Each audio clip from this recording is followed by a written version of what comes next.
అస్సలాముఅలైకుం అందరికీ నమస్కారం. మీరు చూస్తున్నది టీడీ న్యూస్ కేఎన్ఆర్. మాజీ కేంద్ర మంత్రి దివంగత గడ్డం వెంకటస్వామి గారి జయంతి కార్యక్రమాలు జిల్లా కాంగ్రెస్ కార్యాలయంలో ఘనంగా జరిగాయి. కాంగ్రెస్ కార్యాలయంలో ఏర్పాటు చేసిన వెంకటస్వామి గారి చిత్రపటానికి టీపీసీసీ ప్రధాన కార్యదర్శి రహమత్ హుసేన్ గారు, DCC working president Komatireddy Padmakar Reddy గారు, టీపీసీసీ ఎస్సీసీఎల్ కన్వీనర్ వెన్న రాజమల్లయ్య గారు, డీసీసీ ఎస్సీసీఎల్ అధ్యక్షులు కొర్వి అరుణ్ కుమార్ గారు, డీసీసీ బీసీసీఎల్ అధ్యక్షులు పులి అంజనేల్ గౌడ్ గారు, డీసీసీ సెక్రటరీ సయ్యద్ జమాలుద్దీన్ గారితో పాటుగా పలువురు సీనియర్ నాయకులు పాల్గొని ఘనంగా నివాళులర్పించారు. నివాళులర్పించిన వారిలో వంగల విద్యాసాగర్ గారు, గంగుల దిలీప్ గారు, కాడే శంకర్ గారు, సుంకరి గణపతి గారు, సత్యనారాయణ రెడ్డి గారు, పర్వతం మీసాల మల్లేశం గారు, మాదాసు శ్రీనివాస్ గారు, నాగుల సతీష్ గారు, కుంపాల రాజ్ కుమార్ గారు, చాంద్ పాషా గారు, సిరికొండ శివప్రసాద్ గారు, యనమల మంజుల గారు, కాంపెల్లి కీర్తి కుమార్ గారు, నరసింహం గారు, తోట రవి గారు, లక్ష్మణ్ ముద్రాజ్ గారు, వీర దేవేందర్ గారు తదితరులు పాల్గొన్నారు. అనంతరం ఈ కార్యక్రమాన్ని ఉద్దేశించి DCC working president Komatireddy Padmakar Reddy గారు, డీసీసీ ఎస్సీసీఎల్ అధ్యక్షుడు కొరువి అరుణ్ కుమార్ గారు మాట్లాడుతూ, దివంగత వెంకటస్వామి గారు పేదల పక్షపాతి అని, హైదరాబాద్ లో నిరుపేదలకు గుడిసెలు వేయించి గుడిసెల వెంకటస్వామిగా పేరు తెచ్చుకున్నారని తెలుపుతూ మరిన్ని అంశాలను వారు మాట్లాడడం జరిగింది. వారి మాట్లాడడం విందాం.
కాంగ్రెస్ పార్టీ జిల్లా కార్యాలయంలో కాకా వెంకటస్వామి గారి యొక్క జయంతి కార్యక్రమాన్ని కాంగ్రెస్ పార్టీ శ్రేణుల మధ్య ఘనంగా నిర్వహించడం జరిగింది. ముఖ్యంగా మనం ఈరోజు కాకా వెంకటస్వామి అంటేనే ఆయన పేదల పక్షపాతి.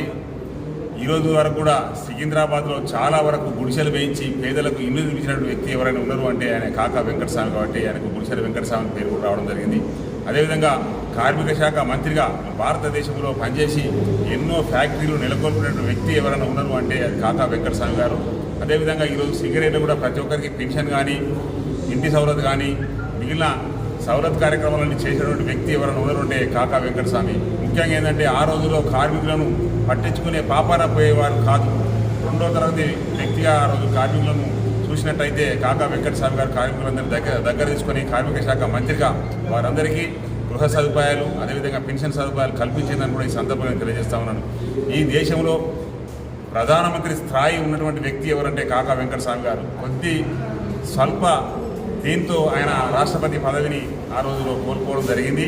కానీ ఇప్పటికి కూడా ప్రతి పేదవానికి ఉండరో కాకా వెంకటస్వామి ఉండాలని కూడా ఈ సందర్భంగా తెలియజేస్తాను. ప్రతి కాంగ్రెస్ పార్టీ కార్యకర్త కాకా వెంకటస్వామి గారి యొక్క రూల్స్ కానీ, రెగ్యులేషన్స్ కానీ, వారి యొక్క పద్ధతిలో మేమందరం నడవడానికి సిద్ధంగా ఉన్నామని కూడా ఈ సందర్భంగా నేను తెలియజేస్తా ఉన్నాను. ఈ అవకాశం కల్పించినటువంటి కాకా గౌరవనీయులు పెద్దలు గడ్డం వెంకటస్వామి గారి జయంతి కార్యక్రమాన్ని ఈరోజు జిల్లా కాంగ్రెస్ కార్యాలయంలో ఘనంగా నిర్వహించుకోవడం జరిగింది.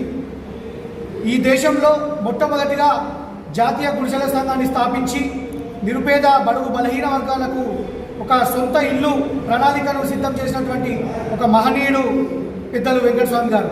అదేవిధంగా భారతదేశంలో అత్యున్నత కేంద్ర మంత్రిగా, కార్మిక శాఖ మంత్రిగా కార్మికుల పట్ల ఆయనకున్న చిత్తశుద్ధితో అనేక సంక్షేమ కార్యక్రమాలు తీసుకొచ్చినటువంటి ఒక మహానేత. రాష్ట్ర మంత్రిగా, కేంద్ర మంత్రిగా, పిసిసి అధ్యక్షుడిగా కాంగ్రెస్ పార్టీలో అనేకమైన కీలక పదవులను అనుభవించి ప్రతినిత్యం బడుగు బలహీన వర్గాల ప్రజల యొక్క మేలు కోసం ఆలోచించిన వ్యక్తి గౌరవనీయులు పెద్దలు వెంకటస్వామి గారు. ఖచ్చితంగా వెంకటస్వామి గారి ఆశయాలను కొనసాగిస్తూ కాంగ్రెస్ పార్టీలో ఉన్న ప్రతి ఒక్క కార్యకర్త, నిబద్ధత గల కార్యకర్త వెంకటస్వామి గారి ఆశయాలను కొనసాగిస్తామని ఈ సందర్భంగా తెలియజేస్తూ, ముఖ్యంగా వెంకటస్వామి గారి కుమారులు ఎవరైతే ఈరోజు రాష్ట్రంలో మంత్రులుగా, అదేవిధంగా ఎమ్మెల్యేలుగా, ఎంపీలుగా సేవలు అందిస్తూ ఉన్నారో వారి సేవలను కూడా కొనియాడుతూ దళిత జాతి ఖచ్చితంగా వెంకటస్వామి గారిని గుర్తుపెట్టుకుంటుందనే విషయాన్ని ఈ సందర్భంగా తెలియజేస్తా ఉన్నాం. ఈ కార్యక్రమాన్ని మీకు సమర్పించిన వారు Alphores colleges Karimnagar, Paramita schools Mankammathota Padmanagar Karimnagar, Tejas defence academy and junior college Kothapalli Karimnagar, Sri Chaitanya junior college Karimnagar, SVJC junior college Thigulautapalle Karimnagar, Saint George international and Paradise schools Rekurthi Karimnagar, Maner schools Mankammathota Padmanagar Karimnagar, Oxford schools Ramnagar Kamanpur Karimnagar, Bansal classes junior college Rekurthi Karimnagar, Atom classes coaching and tuitions housing board Chowrasta Karimnagar. అస్సలాము అలైకుం, నమస్కారం, ధన్యవాదాలు. Please subscribe.